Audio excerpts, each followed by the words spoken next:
I was in adoration, as the Lord has commissioned me to do a 3-day retreat, just to be with Him and work alongside Him.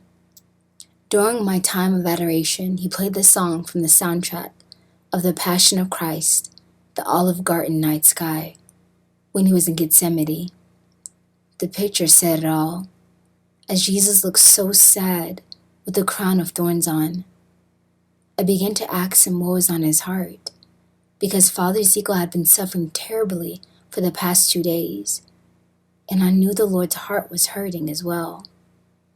Then when I was just about to end the last song He was playing, I heard quietly in my heart, "You are on the brink of World War III. Consecrate a 7-day fast and pray." So I immediately began writing, "Jesus, I'm here, Lord." Jesus began, "Be with me, my beloved bride. Pray with me and petition the Father for mercy for the world. You are on the brink of World War III, and I've chosen you and all my beloved Heartdwellers to be my little apostles of mercy, as St. Faustina was.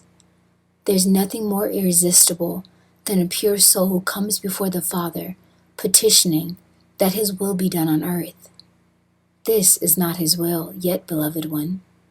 But all players are in their position, and in the ready, at any moment to begin shooting missiles, rockets, bombs, and ultimately a nuclear attack that will devastate your nation and incite World War III.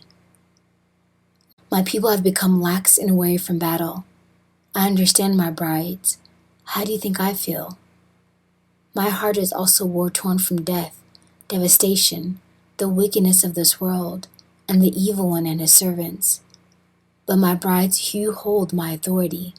You have the power in your hands to yet again rewrite history and forestall the most devastating war the world will ever see, superseding all the wars that came before it.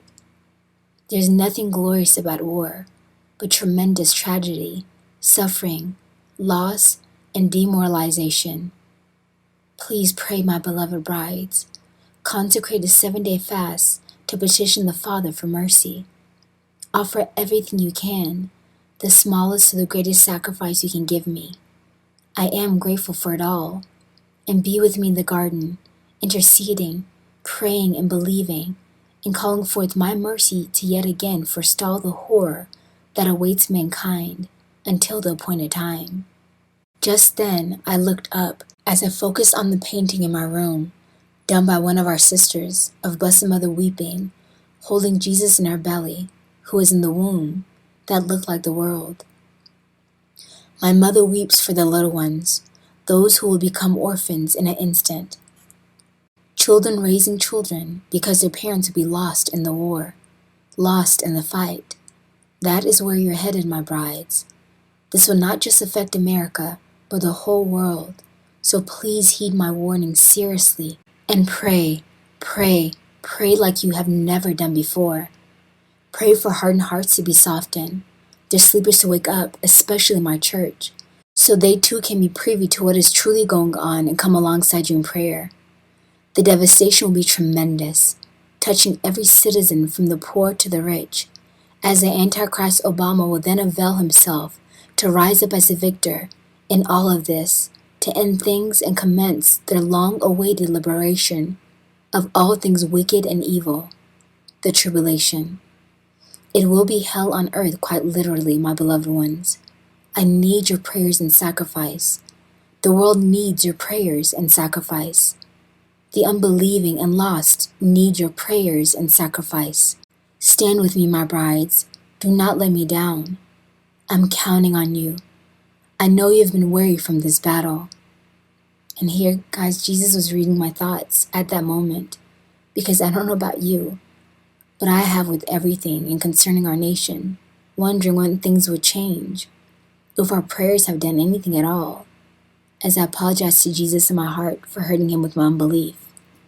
Jesus continued, "But things are changing behind the scenes.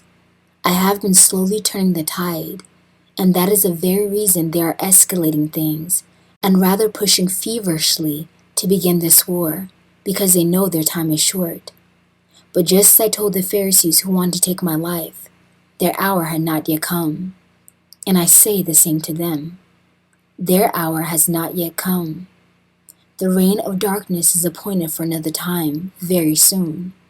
If my beloved ones would pray, the Father may relent again, and you will be given more time, more grace, and more mercy in increments. Please pray, my dear ones. Heaven will hear and heal your land. And that was the end of Jesus' message. I bless you, family, with the grace of prayer and supplication to be poured out upon us all. We will need it for the days ahead, and to be sensitive to stay with Jesus in the garden and pray the Father's will be done.